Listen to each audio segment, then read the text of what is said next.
그는 노벨 문학상을 거부했습니다. 평생 자기 명의의 아파트도 자동차도 없이 거의 아무것도 소유하지 않은 채 살았습니다. 그러나 1980년 그의 장례식 날, 파리의 거리에는 5만 명의 인파가 그의 운구 행렬을 뒤따랐습니다. 프랑스 역사상 그 어떤 철학자에게도 유례가 없던 기이한 풍경이었습니다. 이 남자는 평생을 바쳐 듣기에는 너무나 간단하지만 동시에 받아들이기엔 너무나 고통스러운 한 가지 아이디어를 옹호했습니다. 그 누구도 당신을 대신해서 당신이 누구인지 결정할 수 없다. 그는 과연 누구였을까요? 그리고 왜 그의 사상은 오늘날까지도 이토록 완벽하게 세상을 불편하게 만드는 것일까요? 우리는 그의 시작점, 아버지가 없던 한 아이의 고독과 그 아이에게 세상의 전부였던 한 거대한 도서관의 기억으로 거슬러 올라가야 합니다. 개념짓기 1. 우연성, 컨텐전스와 존재.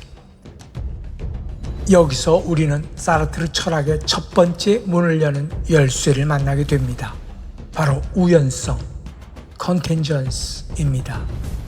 사르트르에게 인간의 탄생과 존재는 어떤 신의 섭리나 필연적인 목적이 있어서 태어난 것이 아닙니다. 우리는 그저 어쩌다 보니 이유 없이 이 세상에 툭 던져진 존재입니다. 이것을 철학적 용어로 피투성 혹은 단순히 존재하기 시작했다고 표현합니다. 아버지가 일찍 죽고 세상에 덩그러니 남겨진 소년 사르트르의 삶 자체가 바로 이 우연성의 시작이었습니다. 1907년 어느 날 파리의 한 부르주아 아파트, 한 젊은 어머니가 가위를 들고 자기 2살배기 아들의 금빛 곱슬머리를 잘라내고 있었습니다. 아이는 그저 멍하니 바라보고 있었죠. 머리를 다 자른 뒤 어른들은 아이를 큰 거울 앞에 세웠습니다. 그리고 그 거울 속에서 아이가 목격한 장면은 그의 전 생애를 완전히 지배하는 낙인이 됩니다. 그 거울 속에 서 있던 것은 그동안 어른들이 찬사를 보내던 빛나는 머리카락을 가진 천사 같은 미소년이 아니었습니다. 지극히 평범하고 왜소한 몸집, 그리고 오른쪽 눈이 완전히 바깥으로 돌아가 있는 심각한 사시를 가진 못생긴 아이가 자신을 노려보고 있었던 것입니다. 머리카락이 잘려 나가자마자 그동안 아이를 보며 감탄하던 어른들의 말투가 차갑게 변했습니다. 금빛 머리카락이라는 껍데기가 사라지자 그 매혹의 마법도 함께 증발해 버린 것이죠. 겉보기에는 아주 사소해 보이는 이 단 한 번의 순간이 훗날 장폴 사르트르라는 사상가가 부딪힐 모든 철학의 핵이 됩니다. 왜냐하면 바로 그 순간 2살짜리 아이는 말로는 표현할 수 없었지만 뼈저리게 깨달았기 때문입니다.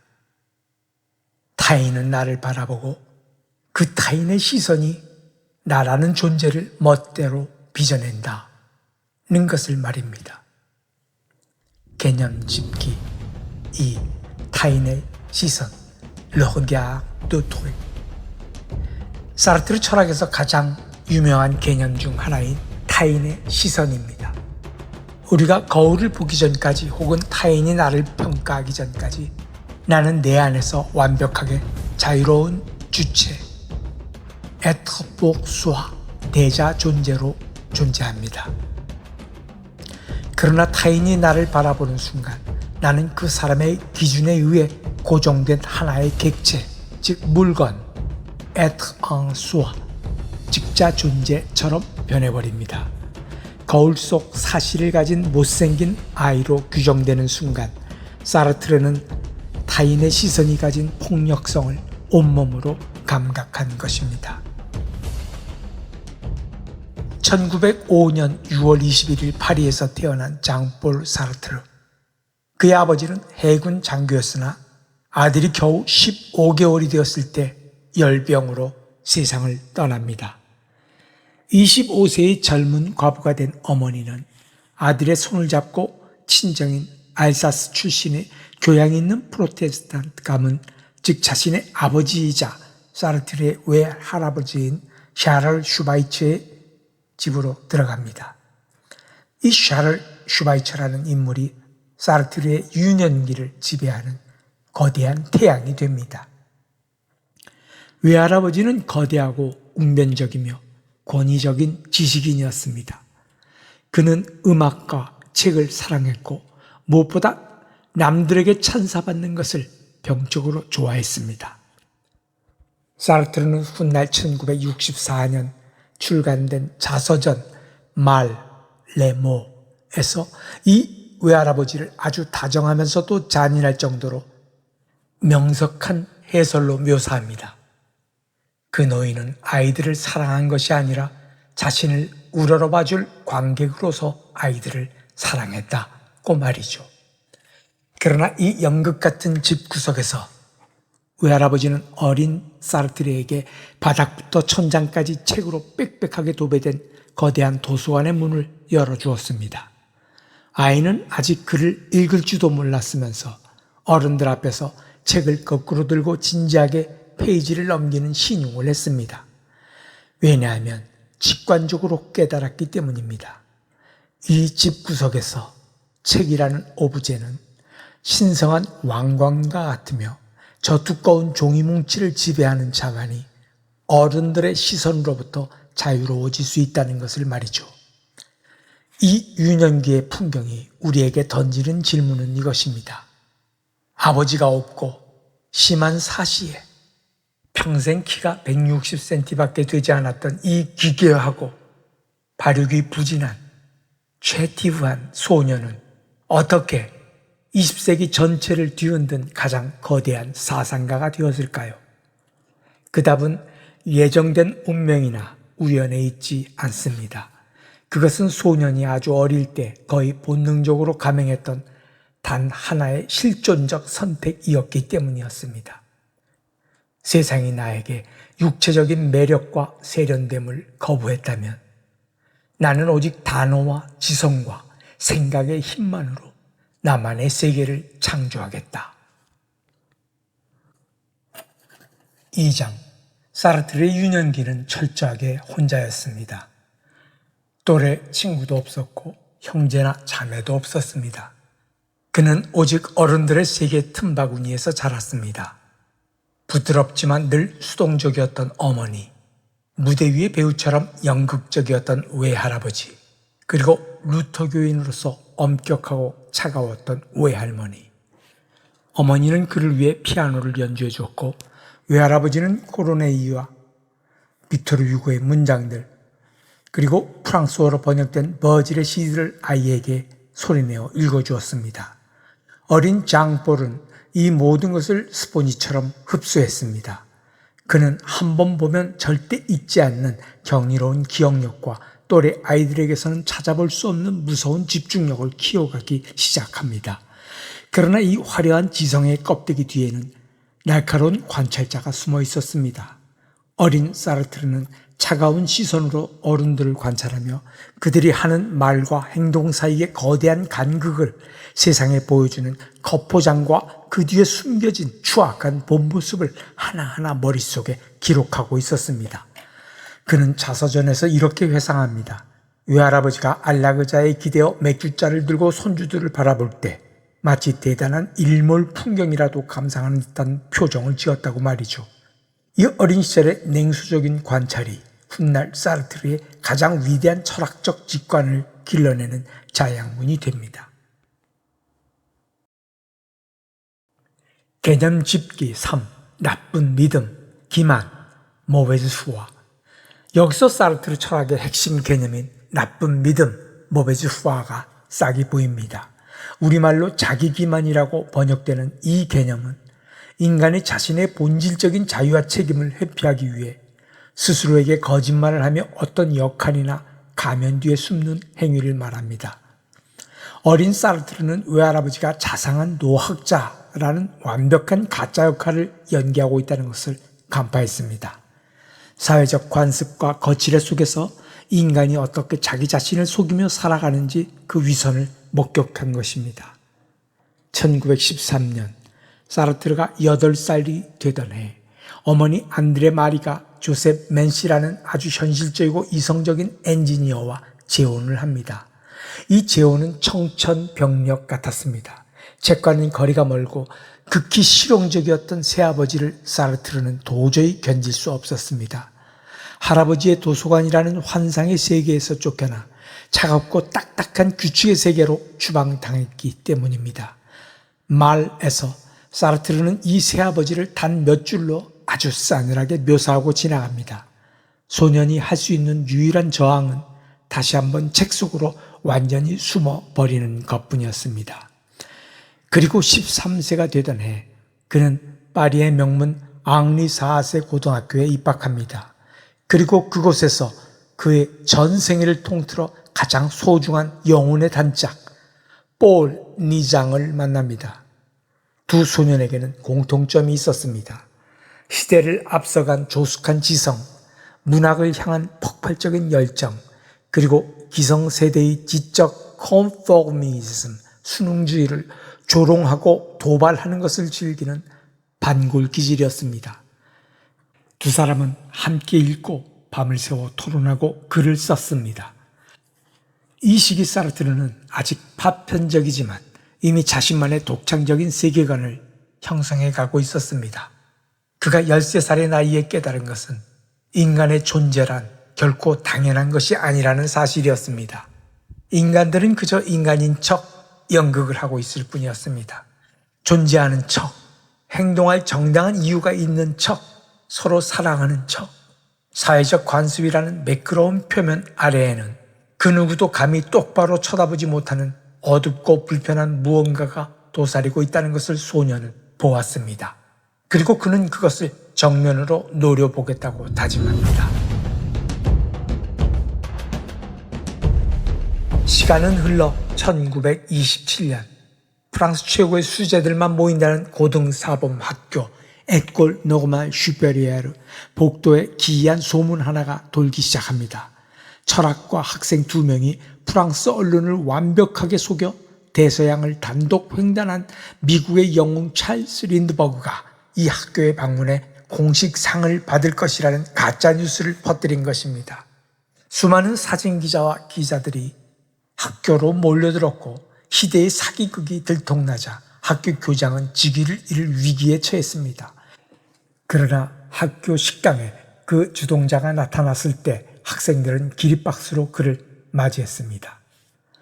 그 짓궂은 천재가 바로 22살의 장폴 사르트르였습니다. 두꺼운 안경너머로 짝짝이 눈을 빛내며 헝클어진 머리에 한 해에 300권의 책을 읽어치우고 데카르트와 스피노자를 무서운 기세로 난도질하던 청년. 그 엄격하고 딱딱한 지식의 상아탑에서 사르트르는 가장 유쾌한 교란자였습니다. 그리고 2년 뒤인 1929년 철학교수 자격시험 아그레가시옹을 준비하던 그의 앞에 그의 인생을 송두리째 바꿀 운명의 인물이 걸어 들어옵니다. 학교 외부에서 합류한 얼음처럼 차가운 이성과 눈부신 지성을 가진 21세의 여학생. 그녀의 이름은 시몬 드 보부아르, 시몬 드 보부아르였습니다.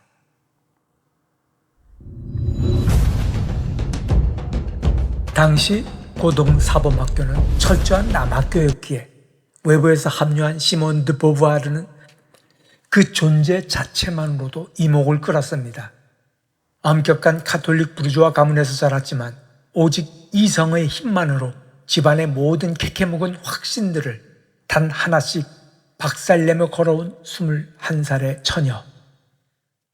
그녀는 훤칠한 키에 거침없는 말투, 그리고 상대방의 허점을 송곳처럼 뚫어버리는 정교한 논리를 무기로 가지고 있었습니다. 사르트르는 그녀를 맞이한 순간 생전 처음 느껴보는 지적 전율을 경험합니다. 그동안 사르트르는 어떤 대화방이든 특유의 압도적인 지식과 입담으로 독점하는 것에 익숙한 인물이었습니다. 하지만 보부아르는 달랐습니다. 그녀는 사르트르의 논리에 단 한치도 양보하지 않았습니다.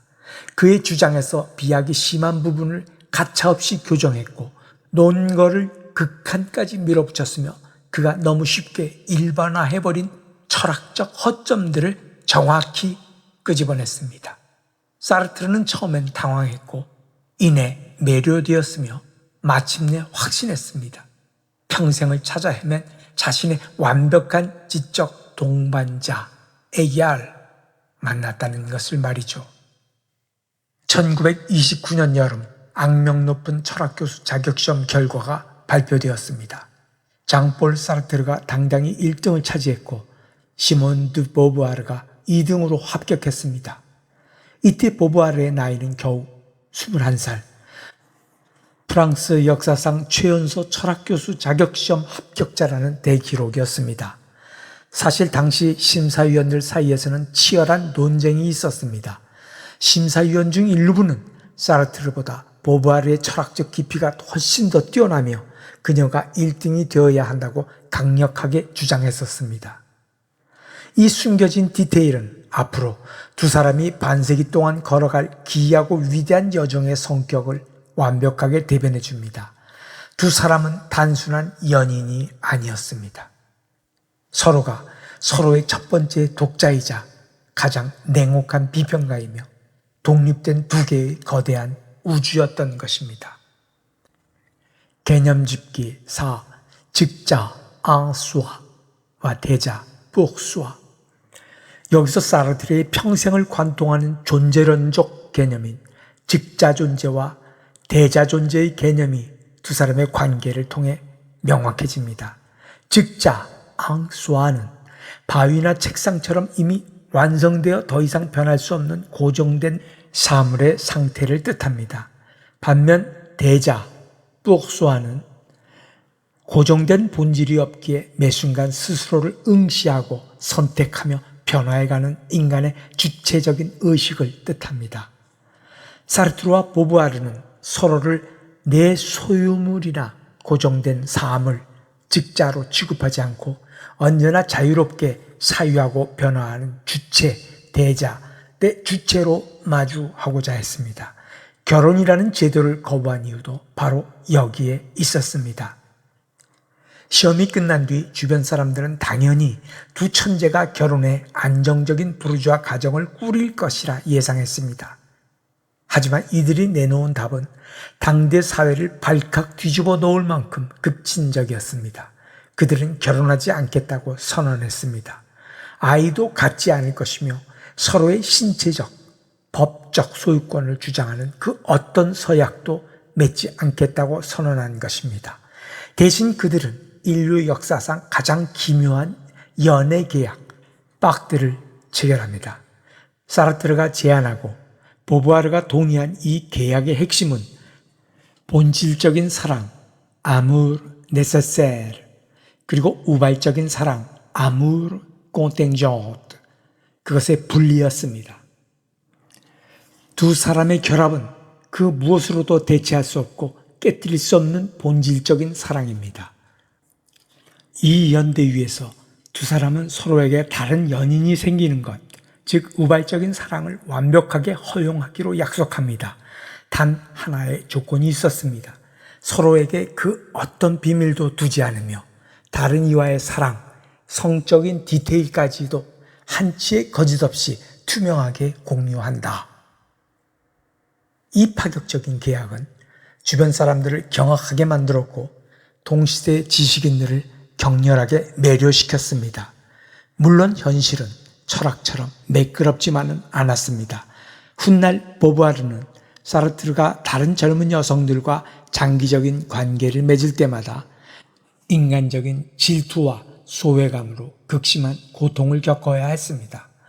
그러나 1929년 그들에게 이 계약은 단순한 애정 행각이 아닌 온몸으로 감행한 최초의 철학적 실험이었습니다.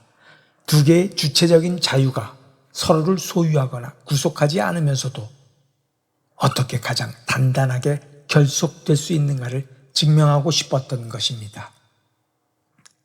그들은 인간은 태어날 때부터 남편이나 아내, 교수라는 역할이 정해져서 태어나는 것이 아니며 오직 스스로의 선택으로만 자신을 증명해야 한다고 믿었습니다.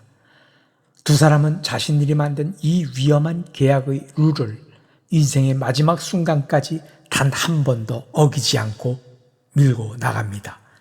그리고 이 치열한 실험 정신은 마침내 파리의 한 어두운 카페에서 터져나온 거대한 철학적 각성으로 이어지게 됩니다.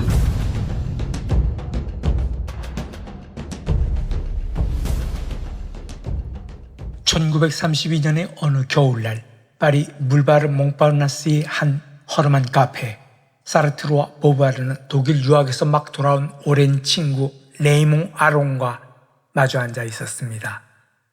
카페의 노란 조명 아래 차가운 맥주잔 3개가 테이블 위에 놓여 있었죠. 아롱은 대수롭지 않다는 듯 자신의 맥주잔을 툭 가리키며 사르트르에게 한마디를 건넸습니다. 이보게 장볼, 자네가 만약 현상학자라면 저 테이블 위에 놓인 맥주잔 하나를 가지고도 온전한 철학을 할 수 있네. 저 잔을 있는 그대로 묘사하는 것만으로 말이지. 그 순간 사르트르의 얼굴이 감격에 겨워 하얗게 질려버렸습니다.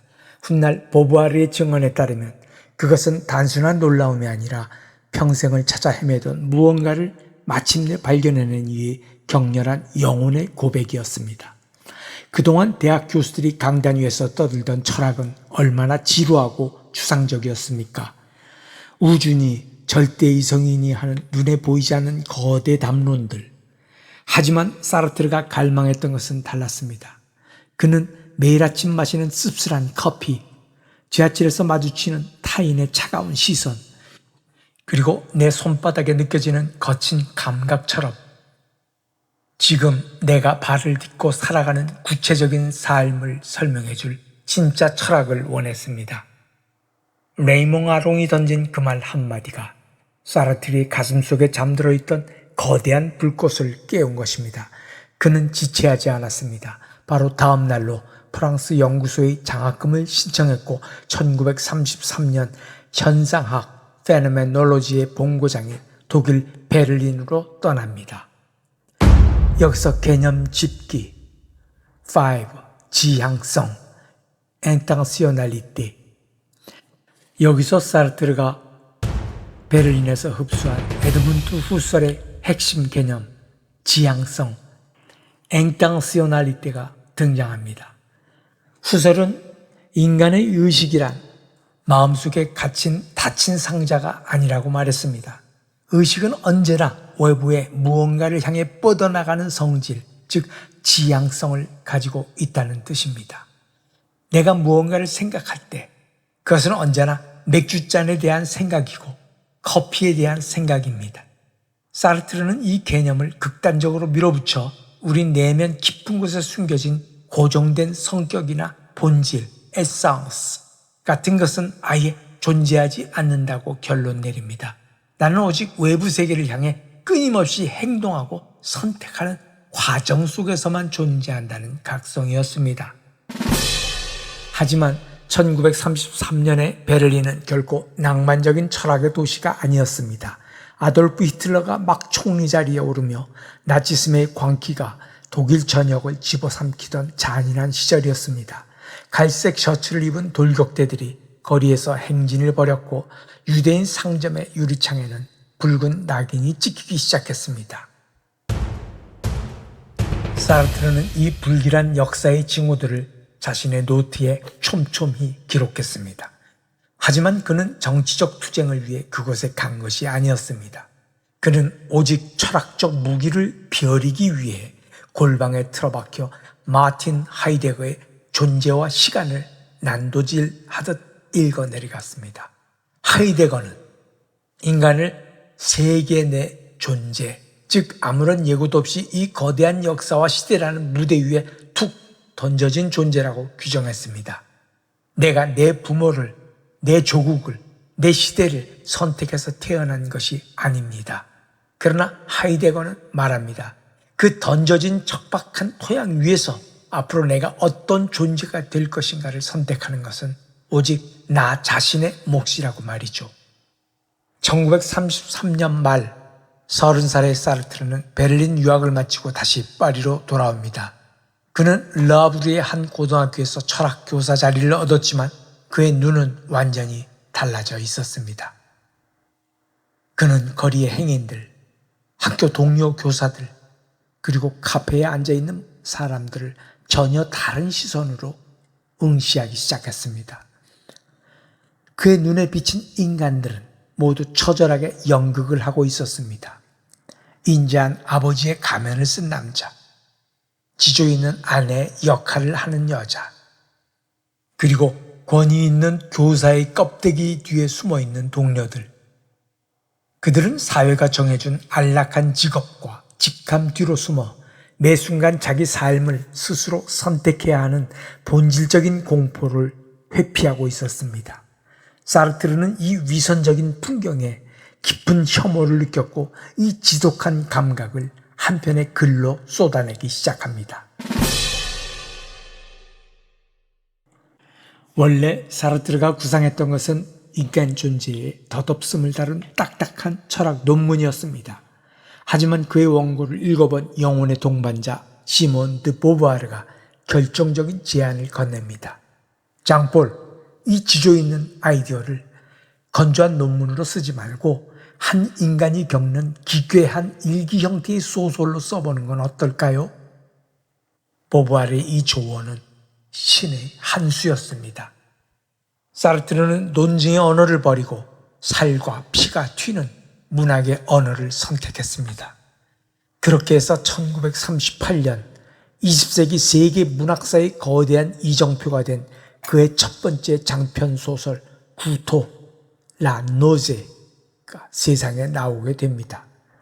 소설의 주인공 앙뚜안 르캉탱은 안개와 비로 가득 찬 무미건조한 항구 도시 르아브르에서 홀로 살아가는 고독한 지식인입니다. 그는 어느 날부터인가 주변의 평범한 사물들을 바라보며 형언할 수 없는 기괴한 신체적 고통을 느끼기 시작합니다. 해변가에 굴러다니는 조약돌, 차가운 눈손잡이, 심지어 거울 속에 비친 자기 자신의 손바닥까지 늘 익숙하고 당연하게 느껴지던 사물들의 표면에 균열이 가기 시작하더니 그 틈새로 감당할 수 없을 만큼 무겁고 빽빽한 존재의 날것이 빚어나온 것입니다. 이 소설의 백미이자 20세기 문학사에서 가장 유명한 장면이 바로 마로니의 뿌리 앞에서의 각성입니다. 주인공 르캉탱은 공원 벤치에 앉아 땅바닥을 뚫고 나온 시꺼멓고 뒤틀린 나무 뿌리를 쳐다봅니다. 그리고 그 순간 머리가 도는 듯한 현기증과 함께 깨닫습니다. 저 나무 뿌리는 어떤 목적이나 이유가 있어서 저기 존재하는 것이 아닙니다. 그저 아무런 정당성도 없이 뻔뻔하고 외설스럽게 그 자리에 존재하고 있을 뿐이었습니다. 그리고 그것은 그 나무 뿌리를 바라보는 나 자신도 마찬가지였습니다.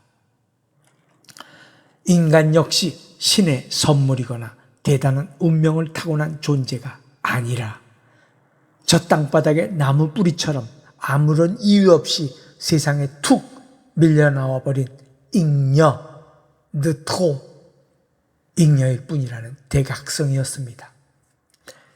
여기서 개념 집기, 구토, 노제, 그리고 불안, 앙고아스. 사르트르가 말한 구토는 단순히 음식을 잘못 먹어서 체했을 때 나오는 신체 반응이 아닙니다. 그것은 이 세상의 모든 도덕, 종교, 관습이라는 가짜 껍데기가 벗겨졌을 때 내 존재에는 아무런 이유도 목적도 정당성도 없다는 근원적인 진실을 마주했을 때 영혼 깊은 곳에서 밀려오는 실존적 현기증입니다. 그리고 이 구토의 끝에서 인간은 필연적으로 거대한 불안을 만납니다. 나를 대신해 줄 신도 없고 내 인생의 정답을 적어둔 각본도 없다면 이제 내 삶의 모든 순간을 채워야 하는 것은 오직 나 자신의 고독한 선택과 책임이기 때문입니다.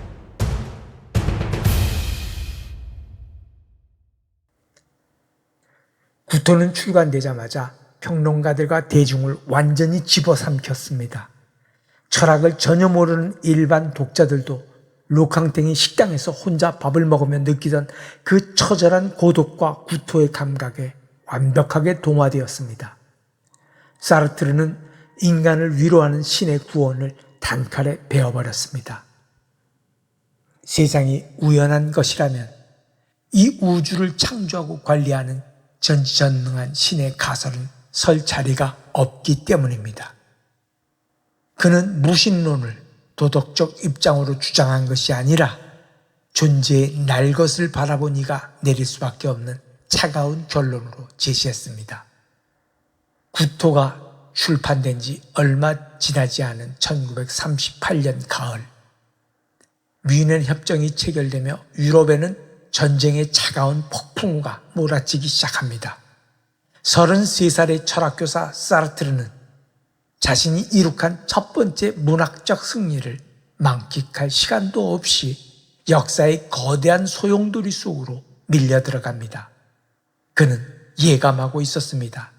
다가오는 이 거대한 대재앙이 유럽의 지도뿐만 아니라 자기 자신의 삶과 철학을 송두리째 바꿔 놓을 것이라는 사실을 말이죠. 그러나 그는 미처 알지 못했습니다. 역설적이게도 그 끔찍한 전쟁의 한복판, 차가운 수용소의 철창에 갇힌 뒤에야 자신이 평생을 바쳐 증명하고자 했던 인간의 위대한 자유의 진짜 실체를 목격하게 될 줄을 말입니다.